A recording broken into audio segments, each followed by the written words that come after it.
अलबेरिया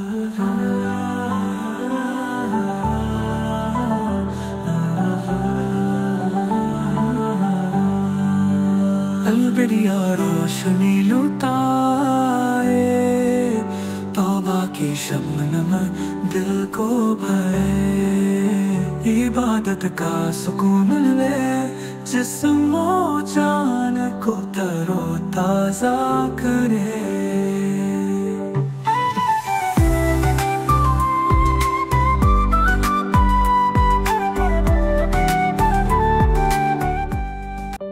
আল-বাদিয়া মসজিদ সময়ের এক সফর।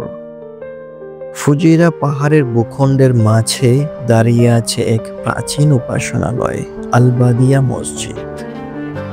শত শত বছর ধরে এটি বিশ্বাস, ইতিহাস ও সংস্কৃতির এক নিদর্শন হয়ে আছে। প্রতিটি ইটের মাঝে লুকিয়ে আছে অতীতের গল্প, সাধনার ছোঁয়া। অনুমান করা হয় এই মসজিদটি 1500 শতকে নির্মিত হলেও কেউ কেউ মনে করে এটি আরো পুরনো। এটি সংযুক্ত আরব আমিরাতের অন্যতম প্রাচীন মসজিদ, যা আজও তার সৌন্দর্য ও গুরুত্ব বজায় রেখেছে। মাটি, পাথর ও পোড়া ইট দিয়ে তৈরি এই মসজিদের সরলতা ও সৌন্দর্য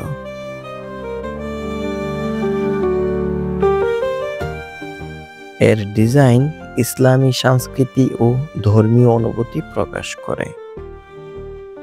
এই মসজিদ শুধু নামাজের জায়গা নয়, অতীতে এটি ছিল ভ্রমণকারী ও ব্যবসায়ীদের জন্য একটি মিলনস্থল। এটি আরব উপদ্বীপের ঐতিহ্যের এক নীরব সাক্ষী। আল-বাদিয়া মসজিদের অন্যতম বিশেষত্ব হলো এটি শত শত বছর ধরে বড় কোনো সংস্কার ছাড়াই টিকে আছে। প্রাকৃতিক উপাদান দিয়ে নির্মিত হওয়ায় এটি পরিবেশের সঙ্গে সুন্দরভাবে মিশে গেছে। প্রজন্মের পর প্রজন্ম ধরে এই মসজিদ উপাসনার স্থান হিসেবে পরিচিত, যা মানুষকে বিশ্বাস ও ঐক্যের বন্ধনে আবদ্ধ রেখেছে।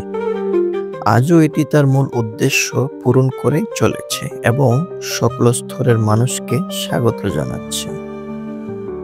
আল-বাদিয়া মসজিদ সংরক্ষণের মানে শুধু একটি স্থাপনা সংরক্ষণ করা নয়, এটি সংযুক্ত আরব আমিরাতের সংস্কৃতি ও ঐতিহ্যের এক গুরুত্বপূর্ণ অংশকে টিকিয়ে রাখা। এটি অতীত ও বর্তমানের মাঝে সেতু বন্ধন। अलबेरिया रोशनी लुटाए, तौबा की शबनम दिल को भरे, इबादत का सुकून ले जिस्म और जान को तरोताजा करे।